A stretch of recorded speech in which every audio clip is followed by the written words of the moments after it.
నమస్తే గురూజీ. నమస్కారం అమ్మ. జూలై 15 నుంచి 30వ తారీఖు వరకు వృశ్చిక రాశి వారికి ఏ విధంగా ఉంటుంది? అలానే వాళ్ళు ఎటువంటి పరిహారాలు చేసుకుంటే బావుంటుంది? శ్రీ గురుభ్యో నమ. శ్రీ మహాగణాధిపతి నమ. శ్రీ మహాసరస్వతి నమ. హరి ఓం శ్రీమాత్రే నమ. ముఖ్యంగా మనకు ఈ యొక్క మాసం ఆషాఢ మాసము, అట్లనే శ్రవణ మాసం మొదట్లో పక్ష ఫలితాలకు వచ్చినట్టయితే ఈ యొక్క మాసంలో వీరికి ఏ విధంగా ఉండబోతుంది, ఈ యొక్క వృశ్చిక రాశి వారికి చూసినట్టయితే ముఖ్యంగా గ్రహ కలయికల్లో శుక్ర కురులు కలుస్తున్నారు అష్టమ స్థానంలో. కాబట్టి స్త్రీలకి యోగదాయకంగా ఉంటుందని చెప్పచ్చు 15 రోజులు. అదేంటండి ముఖ్యంగా స్త్రీలకే యోగదాయకంగా ఉంటుందని చెప్తున్నారు ఏంటి అంటే, ఎప్పుడైతే శుక్రుడు గురుడితో కలిసి ఉంటున్నాడో అది యోగాన్ని ఇచ్చేటువంటి సమయము. అంటే వీళ్ళకి దైవికారాధన కానీ హ్మ్. ఎవరికైనా సహాయం చేసేటువంటి స్థితిలో కానీ వీళ్ళకి అంతా బాగుంటుంది, వీళ్ళని మెచ్చుకునే తత్వంగా ఉంటారని చెప్పి. అలానే వీరికి ఈ యొక్క రాహు చతుర్థ స్థానం ముందు సంచారం చేస్తున్నాడు కాబట్టి ఈ చతుర్థమందు రాహు అర్ధాష్టమ రాహు నడుస్తున్నాడు. అట్లనే శని కూడా వక్రగమనం కూడా ప్రారంభమైంది 14వ తారీఖు నుంచి. ఇలా వీళ్ళు ప్రయాణాలు చేసేటప్పుడు కానీ బంధువులతో వైరివర్గంతో ఉండకుండా ఉండడం మంచిది. ఎందుకంటే తన యొక్క వైరివర్గం వల్ల ఇబ్బంది పడే అవకాశం ఉంటుంది, బంధువులు వైరంగా తయారయ్యే అవకాశం ఉంటుంది, లేదా ఇంట్లో ఉన్న సొంత తల్లికి అనారోగ్యం వచ్చే అవకాశం కూడా ఉంటుంది. ఇక్కడ జాగ్రత్తగా చూసుకోవాలి తల్లిగారి ఆరోగ్యాన్ని. అట్లానే చంద్రుడు కూడా వీరికి కొంత ఇబ్బందికరంగా ఉంటుంది కాబట్టి వీళ్ళకి ఈ యొక్క తృతీయ చతుర్థ పంచమం నుంచి అష్టమ స్థానంలో శని సంచారం జరుగుతుంది కాబట్టి ఈ యొక్క స్థానాలు జరిగేటప్పుడు కొద్దిగా చంద్రుడు అవయోగాన్ని ఇస్తున్నాడు.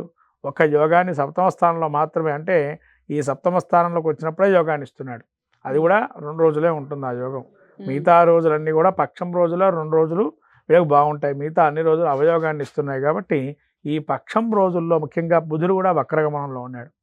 వక్రగమనం అంటే వీరు ఎక్కడున్నారు, వక్రగమనం బుధుడు కూడా 9లో ఉన్నాడు, 9లో వక్రించి 8లో ఉంటున్నాడు. అంటే స్త్రీలకు బుద్ధిబల కుశలతతో పాటు కొంత న్యాయం జరిగే అవకాశము, ఎక్కడికైనా ఎక్స్పాన్షను, అంటే స్త్రీల పేరు మీద పెట్టుబడులు పెట్టడం కానీ చేస్తే కనుక యోగదాయకంగా ఉంటుంది అని చెప్పొచ్చు. అట్లానే వీరికి కుజుడు ఏకాదశంలో ఉన్నాడు. భూమిని కొనడానికి కానీ భూమికి సంబంధించిన వ్యవహారాలు కానీ జయం జరిగే అవకాశం ఉంటుంది. అట్లానే వీళ్ళు జాబ్ సాటిస్ఫాక్షన్ అనేది ఉండదు, ఎంత జాబ్ వచ్చినా కూడా దానిలో సాటిస్ఫాక్షన్ ఉండదు. కాబట్టి ధనపరంగా చికాకులు ఉంటాయి. వచ్చిన ధనం ఎంత సంపాదించినా ఇంతేనా, ఎంత కష్టపడినా ఇంతే వచ్చిందా అని ఒక మనస్తోద్ధారణ మాత్రం ఉంటుంది. కాబట్టి ఇటువంటి వృశ్చిక రాశి వారికి ఎటువంటి ఫలితాలు మరి ఏమి చేయాలి ఏంటి అంటే, దుర్గా సప్తశతి పారాయణం కానీ, దుర్గా ద్వాదశి నామం కానీ, తర్వాత దుర్గా త్రిశతి కానీ, తర్వాత దుర్గా సంబంధించినటువంటి శక్తినామాలు కానీ ఏవైనా ఉంటే అవి స్మరించుకోవటం మంచిది.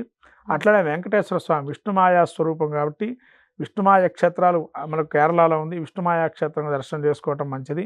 అది కాకుండా ఇంకా ఏమైనా చేసుకోవచ్చా అంటే విష్ణునామ దేవాలయంకి వెళ్ళడం, లేదా ఇంట్లోనే కూర్చొని స్వామివారి యొక్క ఏదన్నా కథలు చదువుకోవటం లాంటివి చేయటం, విష్ణు సహస్రనామం వినటం చేయటం వల్ల మంచి ఫలితాలు ఉంటాయి. వ్రతం కానీ లేదైనా వీరు ఈ యొక్క నువ్వులు ఏవైతే ఉంటాయో నువ్వుల్ని దానం చేయటం, ఇవి చేస్తే కూడా మంచి ఫలితాలు ఉంటాయి. అట్లాగే వీరికి గోధుమలు, అంటే గోధుమలు ఎందుకంటున్నా అంటే 9లో ఉన్నాడు రవి, గోధుమల్ని దానం చేయడం కూడా మంచి ఫలితాలు ఉంటాయి. అట్లానే కుజుడు కేతు మళ్ళీ గుర్రానికి ఉలవలు పెట్టడం కానీ చేస్తే కనుక మంచి ఫలితాలు వస్తాయి వృశ్చిక రాశి వారికి. ఈ విధంగా వీళ్ళు ఈ క్రమంగా ఇవి పాటిస్తే కనుక ఇటువంటి దోషాలు, ఎందుకంటే రాహు బాగాలేదు, శని బాగలేదు, తర్వాత మీకు మళ్ళీ బుధుడు మన కుజుడు బాగాలేదు, కేతు బాగాలేదు, ఈ 4 గ్రహాలు బాగాలేదు, 5 గ్రహాలు పర్వాలేదు, కొంత గొప్ప మంచి ఇస్తున్నాయి. కాబట్టి ఈ 4 గ్రహాలకి, రాహువుకి, కేతువుకి, శనికి అండ్ కుజుడికి ఇవి చేసుకుంటే కనుక మంచి ఫలితాలు ఉంటాయి. ఓకే, ధన్యవాదాలు గురూజీ.